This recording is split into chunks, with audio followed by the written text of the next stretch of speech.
Resolution 1325 came out of the women's movement. What it stands for is ensuring that women can participate in decision making around peace, protecting women in situations of war, having attention for their vulnerabilities, and also prosecution of war crimes against women, ensuring that there's no impunity.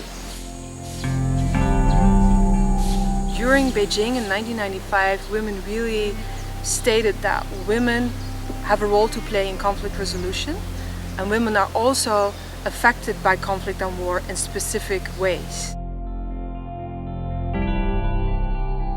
Women in the field have informed us that the empowerment benefited them greatly, but they still felt that there was lack of male support or lack of traditional male structures really changing. Empowerment. I think this is where we come full circle.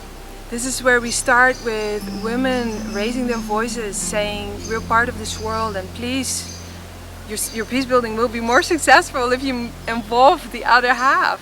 They are the ones who started the movement for gender justice. So if men have to come in, if anything, their first port of call is to learn from the women who have been in this movement for quite some time. The paradigms, the models of being a man are so often resting on images of being a soldier, of being the one who is willing to kill in the service of protection, and the one who is willing to die in the service of our country. If you train men, if you involve a lot more men in this kind of work, will have a much greater impact. And men can still help to reduce violence. Even though we are always seen as the perpetrators of violence, we can change that, and we can let men see that really you can be part of the movement to end violence in the world. It's a connection. The joy of it for men is that they don't have to be the traditional kind of man all the time. They also can have their hearts open to other emotions, other ways of being, other creative, spontaneous ways, other forms of leadership.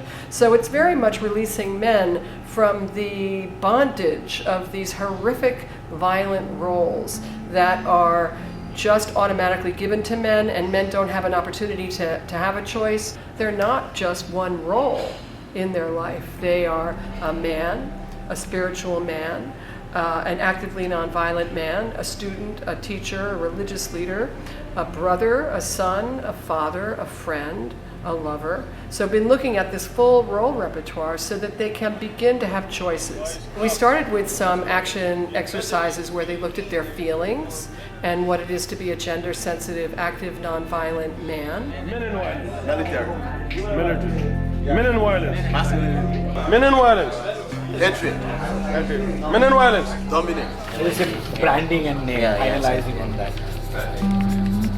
Branding. So along with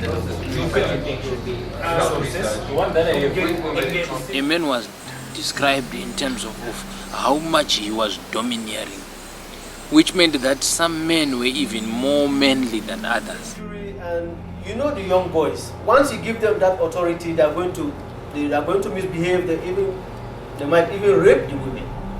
The nice thing about psychodrama is it relies very much on role theory as a way of looking at personality and development, and these men are really developing new roles for themselves.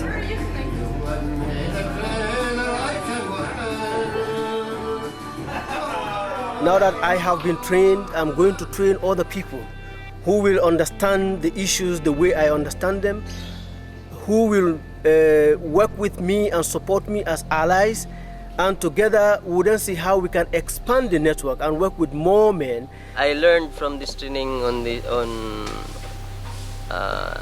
giving space for women and listening to them, and don't speak in behalf of the women. The tool of cross-gender dialogue allows women to speak and lets the men sit down and listen, which is a very difficult thing for men to do in my cultural context. Women go through a lot in terms of violence, and it has become a norm to the extent that none of us sees that as a problem. We see it as something normal. And so when my eyes, because sometimes it needs somebody to open your eyes for you to see things differently. And that's actually what happened to me, that I saw things differently. I looked back and saw these women really suffering from the brunt of war in their homes, in their communities, because of religious structures, because of traditional ways of doing things. We are socialized in a way that promotes violence. It's very important for me because I now have an attitude of questioning anything. So anything that I'm told, I have to know why and what for and who does it benefit. So that's helping me to be very critical in my analysis, in looking at tradition, in looking at religion, in looking at society at large.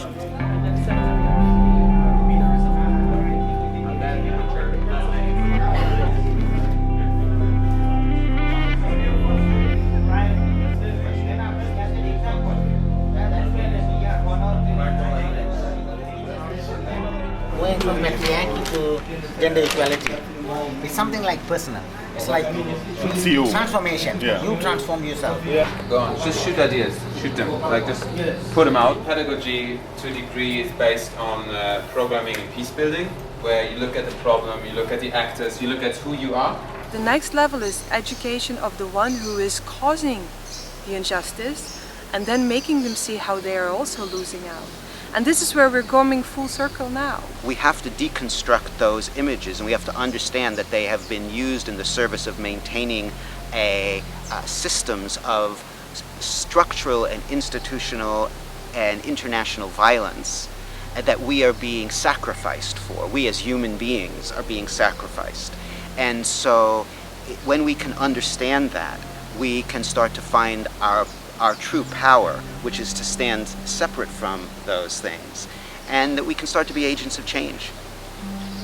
These 19 men who have come together from different parts of the world, and thanks to WPP for the vision to realize that you can continue training women in this area, but women will always go against the wall because men in traditional societies are always the powerful people, are always the one who are recognized in this.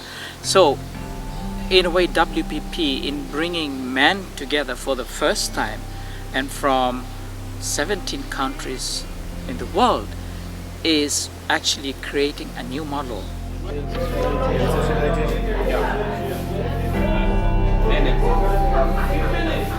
Men's relationship to violence. We believe we have now a strong community of men out there who already have worked with women and who can really demonstrate how men can be allies to women in their peace work. It's going to be very tough because men benefit through violence, men benefit from the positions, the power, the resources they enjoy in the communities. But I believe it is possible. We can always change people.